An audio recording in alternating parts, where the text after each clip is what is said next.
ക്രിസ്തുവിന്റെ നാമത്തിൽ ഇന്ന് പകൽ ഇതിനകത്തിരിക്കുന്ന ദൈവജനത്തിനും ലോകത്തിന്റെ വിവിധയിടങ്ങളിൽ ആരാധനയിൽ പങ്കെടുക്കുന്നവർക്കും എതിരെ നിൽക്കുന്ന ഇന്ന് പകൽ പല ശാപങ്ങളും പൊട്ടാൻ പോകുക.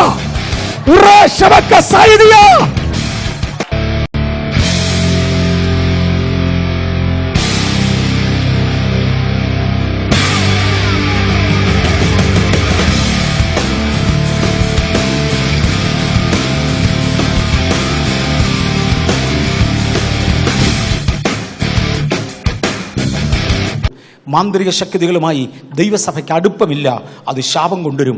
അവരെ സാത്താന്റെ സേവകന്മാർ എന്ന് വിളിക്കും. സാത്താന്റെ സേവകന്മാരെ അത് തന്നെയല്ല, സാക്ഷാൽ സൈറ്റനിസ്റ്റ് സാത്താന്റെ സേവകന്മാരാ.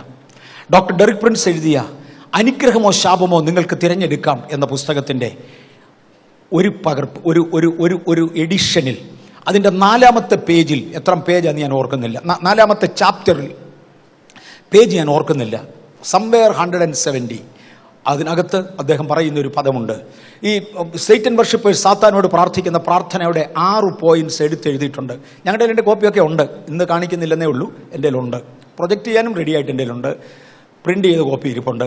ഓക്കെ, അതിനകത്തെ 1-2 പോയിന്റ്സ് ഞാൻ നിങ്ങളെ ഒന്ന് പറഞ്ഞു കേൾപ്പിക്കാം. വായിക്കാൻ കൊണ്ടുവരണമെന്ന് ഓർത്ത് ഒത്തില്ല, സോറി, ഒന്ന് പറഞ്ഞു കേൾപ്പിക്കാം.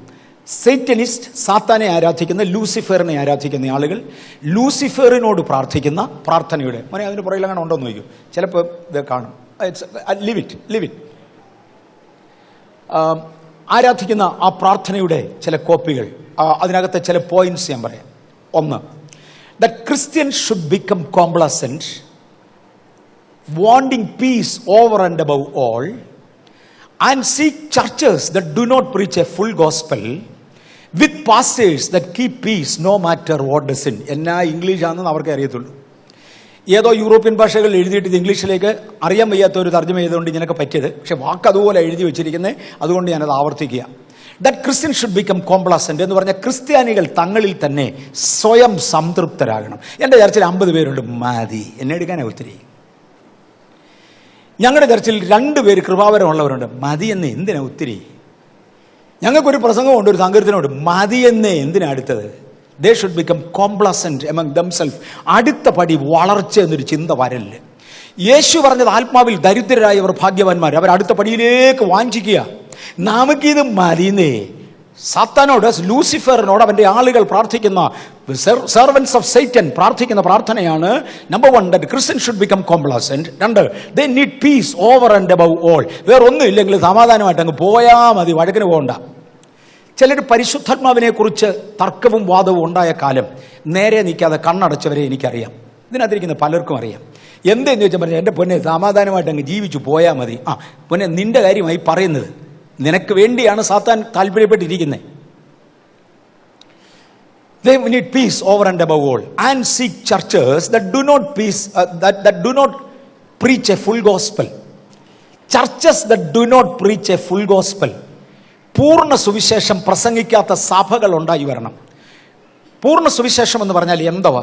രക്ഷ, സ്നാനം, പരിശുദ്ധാത്മാഭിഷേകം, വേർപാട്, തിരുമേശ, പ്രാർത്ഥന, ആരാധന, കൈവപ്പ്, നിത്യരക്ഷാവിധി, പുനരുത്ഥാനം. ഒരു 10 കാര്യങ്ങളെ അടിസ്ഥാന ഉപദേശങ്ങളായി എടുത്തുകൊണ്ട് ചില ദിവസങ്ങൾക്ക് ഒരു പുസ്തകം പുറത്തു വരും. അത് വരുമ്പോൾ നിങ്ങൾക്ക് കിട്ടും. ഈ അടിസ്ഥാന ഉപദേശങ്ങൾ ചേരുന്നതാണ് ഫുൾ ഗോസ്പൽ എന്ന് വിളിക്കുന്നത്. അതിനെയാ ഫുൾ ഗോസ്പൽ. ഫുൾ ഗോസ്പൽ പ്രസംഗിക്കാൻ പാടില്ല, അല്ലെ ഫുൾ ഗോസ്പൽ പ്രസംഗിക്കാത്ത സഭകൾ വളരണം. അത് പ്രസംഗിക്കുന്നവരില്ലാതെ പോകണം. ഒരുത്തൻ രോഗശാന്തി തന്നെ പ്രസംഗിച്ചാൽ അതിന് ഒരു വൈരാഗ്യവുമില്ല. രക്ഷിക്കപ്പെട്ട് സ്നാനപ്പെടാത്തവൻ രോഗശാന്തി നടത്തിയിട്ട് അതിനെന്ത് നഷ്ടം? അവന്റെ കയ്യിൽ നിന്ന് ഒരു ആത്മാവും പോകത്തില്ല. ഫുൾ ഗോസ്പൽ പാടില്ല. സെർവൻസ് ഓഫ് സൈറ്റൻ ഞാൻ ആഴത്തിലോട്ട് ഇറങ്ങി ആധികാരികമായി തൊടുകയാണ്. അടുത്ത points, that pastors should keep peace no matter what the sin. ഏത് പാപം ചെയ്തവനെയും കുഴപ്പമില്ല, ഇരുന്നോട്ടെ എന്ന് പറയുന്ന പാസ്റ്റേഴ്സ് ഉണ്ടാകണം. അതോടെ കഴിഞ്ഞല്ലോ, ദൈവസഭ വിട്ടുപോയല്ലോ, പിന്നെ ദൈവം ആ സഭയിൽ കയറുകയില്ല. അടുത്ത പോയിന്റ്, ഇന്ന് 4-ാമത്തെ പോയിന്റാണ് ഞാൻ വായിച്ചത്. 5-ാമത്തെ point, that Christians should cease the habit of fasting and praying. ഉപവസിച്ച് പ്രാർത്ഥിക്കുന്ന പരിപാടി ക്രിസ്ത്യാനി നിർത്തിവെക്കണം. ഉപവാസം വേണ്ടെന്ന് പ്രസംഗിക്കുന്ന എത്ര എണ്ണത്തെ ചെകുത്താൻ പടച്ചു വിട്ടിട്ടുണ്ടെന്ന് അറിയാമോ? ആത്മീയന്റെ പുറങ്കുപ്പായുണ്ട്.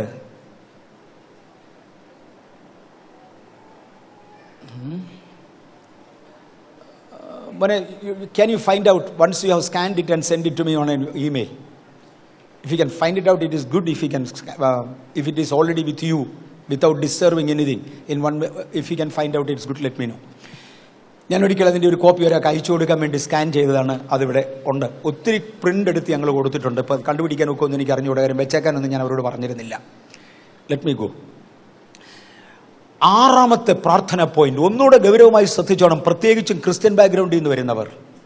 That Christian should neglect the gifts of the Holy Spirit. കൃപാവരങ്ങളെ സഭ അഗണ്യമായി കരുതണം. ഞാൻ കേട്ടിട്ടുണ്ട് ക്രിസ്ത്യാനികൾ എന്ന് പറയുന്നവർ പരസ്യമായി പറയുന്നത്, ഈ പ്രവചനമൊന്നും വേണ്ടെന്നേ, ഈ രോഗശാന്തിയൊക്കെ ചുമ്മാ എന്നേ, വചനം പ്രസംഗിച്ചാൽ മതിയെന്ന്. മോനെ, അത് ലൂസിഫർ ആണെന്ന് നിനക്കറിയാൻ വയ്യ അല്ലേ? എനിക്കറിയാം. Servants of Satan will bring in curse to a Christian. സഭകളുടെ വളർച്ചകൾ നിന്നുപോയി, സഭകളുടെ ഉയർച്ചകൾ പണ്ട് പൊളിഞ്ഞുപോയി. നമുക്കൊന്ന് മടങ്ങി വരാമോ? ദേശമൊന്ന് ഉണർത്തപ്പെടട്ടെ. Servants of Satan shall bring in curse. സാത്താന്റെ സേവകന്മാർ ശാപം കൊണ്ടുവരും. അത് നമ്മുടെ ജീവിതത്തിൽ നിന്ന് ഒഴിവാകട്ടെ, ഇതിൽ നിന്നൊന്ന് മാറാം. ഇവിടെ ഞാൻ മുമ്പേ പറഞ്ഞത്, ഞാൻ ഒരു കാര്യം ചിന്തിക്കാമെന്ന്. വളരെ ഹൈലി ക്വാളിഫൈഡ് ആയിട്ടുള്ള ഒരു മനുഷ്യൻ, കുവൈറ്റിൽ ഉന്നതമായൊരു ജോലി ചെയ്തു വന്നയാൾ, പെട്ടെന്നൊരു ബുദ്ധി തോന്നി അമേരിക്ക വരെ പോകണം. അവിടെ പോയി അവിടുന്ന് ഒരു വിവാഹമൊക്കെ കഴിഞ്ഞു.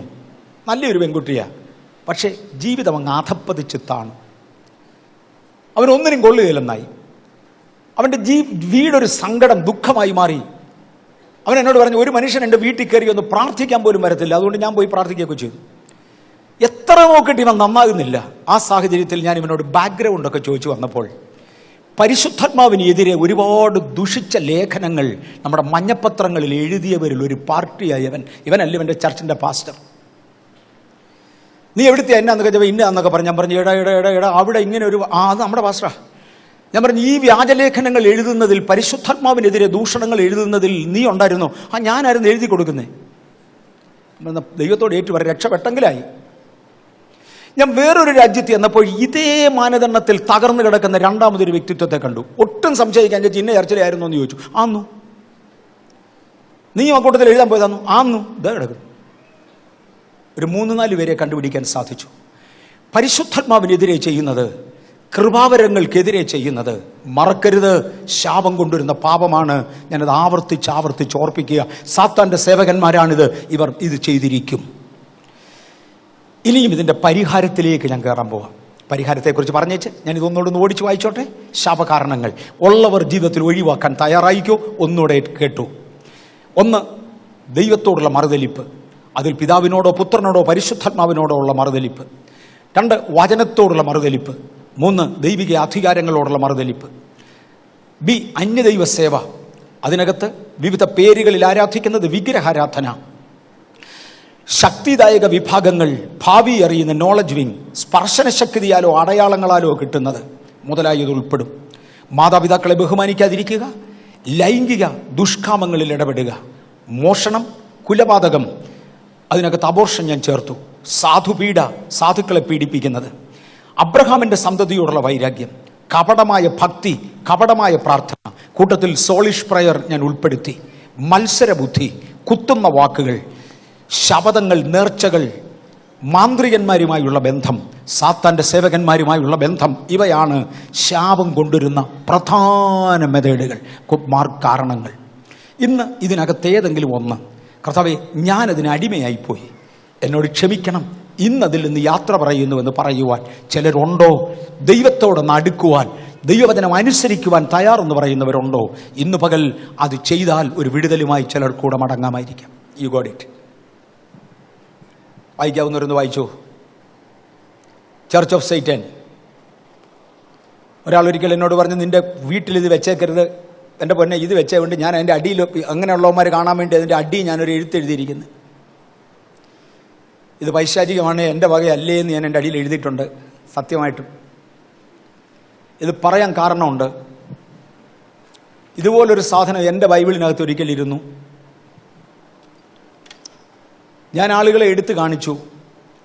പിന്നെ ഒരാൾ ഒരു ബൈബിൾ സ്കൂളിൽ ക്ലാസ് എടുക്കുന്ന കൂട്ടത്തിൽ ബൈബിൾ കോളേജ് വിദ്യാർത്ഥികളോട് പറഞ്ഞു, ബൈബിൾ സ്കൂൾ വിദ്യാർത്ഥികളോട് പറഞ്ഞു, എം.എ. വർഗീസിന്റെ ബൈബിളിനകത്ത് ഇങ്ങനൊരു സാധനം ഇരിപ്പുണ്ട്. അതിൽ നിന്ന് വരുന്ന ശക്തി കൊണ്ടാണ് ഈ രോഗികളെ സൗഖ്യമാക്കുന്നത്. തമാശ കേട്ടോ.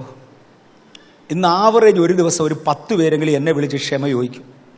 പക്ഷേ ഞാൻ ബൈബിൾ സ്കൂളിൽ പഠിച്ച കാലം യേശുവിനെക്കുറിച്ച് പഠിപ്പിച്ചതിനേക്കാൾ കൂടുതൽ നിങ്ങളെക്കുറിച്ചാണ് എന്നെ പഠിപ്പിച്ചത്. യേശു സെക്കൻഡായിരുന്നു ഞങ്ങളുടെ ബൈബിൾ സ്കൂളിൽ, നിങ്ങളായിരുന്നു പ്രധാന വ്യക്തിത്വം. അവൻ പറഞ്ഞത് ഞാനങ്ങ് വിശ്വസിച്ചു പോയി. അതുകൊണ്ട് ഞാനും നിങ്ങൾക്കെതിരെയും പരിശുദ്ധാത്മാവിനെതിരെ ഒരുപാട് ദോഷം പറഞ്ഞു. ആ ശാപം പൊട്ടിക്കിട്ടാൻ ഒരു മാർഗവുമില്ല. ദയവായി ക്ഷമിക്കണം എന്ന് പറയുന്നവർ, നേരിട്ട് വന്ന് കാണുന്നവരും മെയിൽ അയക്കുന്നവരും ഫോണിൽ വിളിക്കുന്നവരും ഇന്ന് ദിവസം പ്രതി വളർന്നുകൊണ്ടിരിക്കുക. ഒരു പിശാച് ആരെയൊക്കെ എവിടം മുതൽ എടുത്തു, ഏത് ലെവലിലാണ് പിശാച് കൊണ്ട് മുട്ട ഇട്ട് വെച്ചത് എന്നറിഞ്ഞില്ല. ബൈബിൾ സ്കൂളിലെ മുട്ട എങ്ങിടാമെങ്കിൽ എളുപ്പമായല്ലോ. അവിടെ ഇട്ട് വെച്ചാൽ എല്ലായിടത്തും വരിയുമല്ലോ. ആ കണ്ടതാ, എൻ്റെ അല്ല, ഇവിടെ പ്രൊജക്റ്റ് ചെയ്ത് അതുപോലെ അങ്ങ് പോവുകയും ചെയ്തു. പക്ഷെ കണ്ട ചില ഹൃദയങ്ങളിൽ ഇതൊന്ന് മനസ്സിലാക്കി കിട്ടിയാൽ കൊള്ളായിരുന്നു. ഓക്കെ, ഇതിൻ്റെ പരിഹാരം എവിടെ നിന്ന് ലഭിക്കും? ഞാനാണിത് വരുത്തി വെച്ചതെങ്കിൽ ഞാൻ ദൈവത്തോട് ഏറ്റുപറയുക, എന്നേക്കും ഉപേക്ഷിക്കുക. എൻ്റെ കൂട്ടാളിയിൽ നിന്നാണ് വന്നു പോയതെങ്കിൽ ഞങ്ങൾ രണ്ടുപേരും കൂടെ കൂടിയാലേ ഒക്കത്തുള്ളൂ. എൻ്റെ ജീവിതത്തിൽ ഞാൻ ഒഴിവാക്കി, കഴിയുമെങ്കിൽ കുടുംബത്തിൽ നിന്ന് ഒഴിവാക്കി. എൻ്റെ പാരമ്പര്യത്തിൽ എൻ്റെ അപ്പനപ്പൂപ്പന്മാർ വരുത്തി വെച്ചതാണെങ്കിൽ കർത്താവേ, ഞാൻ എന്നേക്കുമായി അതിനോട് വേർപെടുന്നു. അതെൻ്റെ മേൽ കണക്കിടരുതേ എന്ന് ദൈവത്തോട് ഏറ്റുപറയുക. ശാപകാരണങ്ങൾ കണ്ടുപിടിച്ച് ഏറ്റുപറഞ്ഞ് ഉപേക്ഷിക്കാതെ ശാപത്തിൽ നിന്നും വിമോചനം ലഭിക്കുന്നതല്ല.